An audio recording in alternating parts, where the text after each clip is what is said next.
A girl leaps out of a plane at 30,000 feet without a parachute. Just seconds before hitting the ground, she strikes a killer pose. Why is she being so reckless? Because she knows she's about to hit the reset button. It all starts when a masked killer murders her on her 18th birthday. Miraculously, she wakes up alive in a random guy's dorm room. But there's a catch. She can't survive past midnight. The killer finds her every single time. After dying over and over, she starts to catch on. She realizes she's stuck in a loop. The only way out is to unmask the real killer and take them out for good. Only then can she break this deadly cycle. The girl's name is Tree. She's a college student with a lot of attitude. And she's definitely no good girl. A hungover Tree wakes up to her phone buzzing. Her dad wants to celebrate her birthday, but she ignores the call. She's currently in a stranger's dorm room. The guy's name is Carter. Tree isn't really interested in the details of last night. She puts her clothes on and makes a quick exit.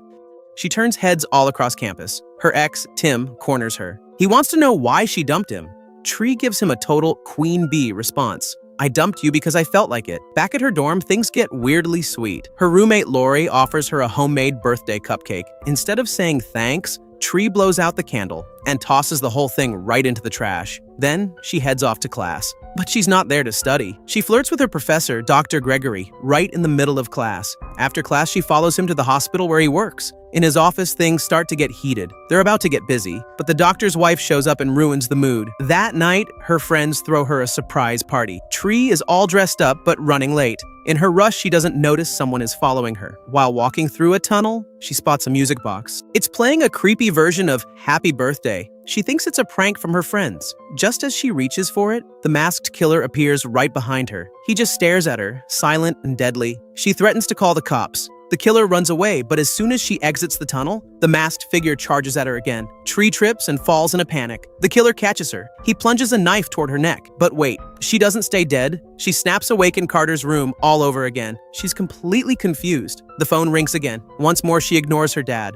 Carter gives his same polite introduction. She pops a painkiller and heads out. The same weird guy is still staring at her. A girl approaches her. She asks Tree to sign a petition for the environment. Drunks are still partying nearby. Her ex-boyfriend Tim shows up right on cue. It's Groundhog Day, but for her birthday. Tree thinks it was just a crazy dream, but everything keeps happening exactly the same way. At a charity event, Tree notices the baby mask is actually a local souvenir. Anyone could have bought one. Clueless, she turns to her lover, Dr. Gregory, for help. But he only has one thing on his mind. He's no help at all. That night, she heads to the party as planned. She's still terrified of that tunnel. She takes a detour to avoid it. She makes it to the party. The door's locked. No one is there to greet her. Suddenly, the masked killer appears from behind the door. Tree punches him in the face, only to find out it was just a prank by her friends. Tree hits it off with a guy named Nick. They sneak off to a private room. Little did she know the real killer is already inside. He quickly takes care of Nick. Tree has nowhere to run. Finally, the killer finishes her off with a broken glass bottle. It's the same old scene. Tree wakes up in Carter's bed once again. Totally shaken, she realizes something is seriously wrong. Time is stuck in an infinite loop. She's probably going to die at the hands of the masked killer again. This time, she stops messing around. She heads straight back to her dorm. Tree bolts every single door and window. She locks herself inside her room. She prays she can finally survive the night. She huddles on her bed to watch TV, but she can't find where her roommate, Lori, put the remote. While hunting for it, she finds a birthday card on the desk.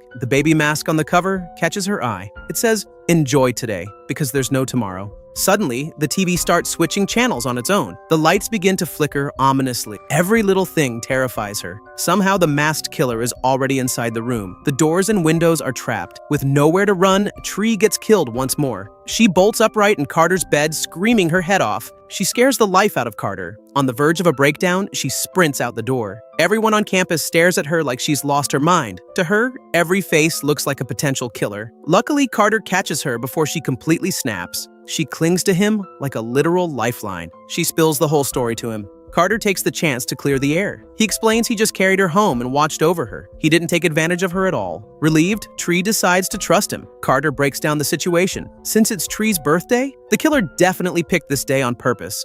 Carter suggests she write down everyone who knows it's her birthday. He wants her to make a list of suspects. But since her sorority threw her a party, way too many people know the date. Tree makes the list anyway. She decides to test them one by one. Over the next few loops, She goes on an epic streak of creative deaths. Stabbed by a kitchen tool, drowned in a fountain, hit by a car. She crosses some friends off the list, but she still can't find the real culprit. This time, the killer bludgeons her to death with a club. Tree wakes up again, feeling incredibly weak. She passes out right there in Carter's room. Carter rushes her to the hospital. By now, Tree is starting to hallucinate. She even sees Carter as the masked killer. Dr. Gregory comes in with her medical charts. It turns out that every time she restarts, her internal injuries don't actually disappear. Her body is literally falling apart from the inside. Tree refuses to just sit there and wait for the end. But Dr. Gregory pins her down to the hospital bed. She tricks him into going out to buy her some water. While he's gone, Tree sneaks into his office to find car keys. But along with the keys, she finds the mask in his desk drawer. She's convinced the doctor is the killer. Terrified, she just wants to get out of there. But the real killer finds her at the hospital first.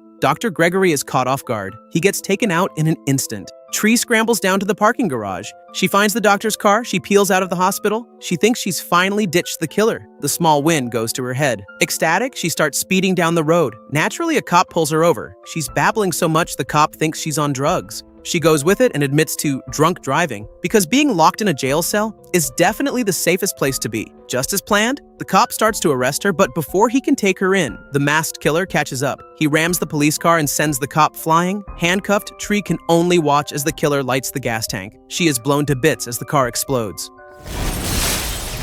Waking up again, Tree grabs the painkillers like it's second nature. Carter is completely blown away by her routine, so Tree explains the whole time loop thing to him one more time. Every prediction she makes happens exactly when she says it will. Carter finally decides to believe her. They hit up a fast food joint to talk things through. Carter learns the real reason Tree hates her birthday. It turns out she shares the same birthday with her mother, but her mother passed away 3 years ago. Unable to face the pain, Tree has been avoiding reality ever since. She's been living a wild life, acting like she doesn't care about anything. She turned herself into a bad girl as a shield, but she knows deep down this isn't what her mother would want. Carter convinces her that it's not too late to change. It's never too late to start over and be a better person. Just then, a news report on the TV catches Tree's eye. A serial killer named Jon Tombs is being treated at the hospital. Jon has already murdered 6 women. Tree remembers seeing a cop guarding a room at the hospital before. Could the masked killer actually be this guy, Jon? She rushes to the hospital and finds the guard already dead. The masked man appears right on cue. Tree sprints to the elevator, but it's taking forever to arrive. The killer catches up and pulls off the mask. Sure enough, it's Jon Tombs. Jon raises his gun to fire, but Carter arrives just in time.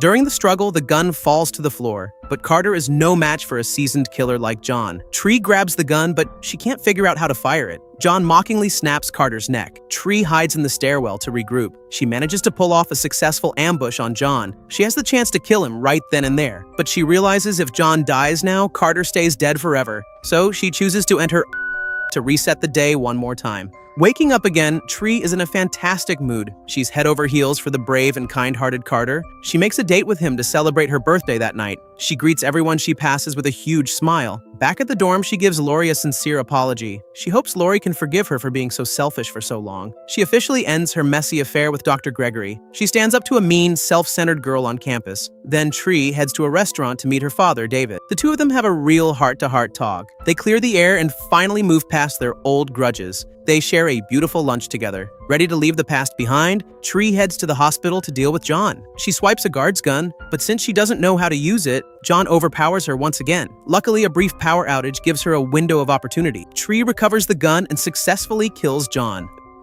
Feeling finally free, she has a simple little birthday celebration with Carter. But Carter notices a major plot hole. How did a hospitalized killer manage to escape so easily? Tree is too tired of the nightmare to think about it anymore. The two of them spend a wonderful night together. But when she wakes up, time has reset to the morning of her birthday again. The death loop isn't over, and Tree is absolutely devastated. She starts packing her bags, desperate to escape. Lori doesn't understand her frantic rambling. She brings out a cupcake to celebrate Tree's birthday anyway. Tree remembers that she and Carter ate Lori's cake the night before. In every other loop, she had never actually eaten the cake. She realizes she died in her sleep because the cake was poison. Everything finally makes perfect sense. Tree never ate the cake before, so Lori had to kill her as the masked man. Since Lori worked at the hospital, she had easy access to Jon Tombs. Lori put the mask on Jon and set him loose as a distraction. She wanted everyone to think Jon was the one who killed Tree. That way, Lori could get away with murder scot-free.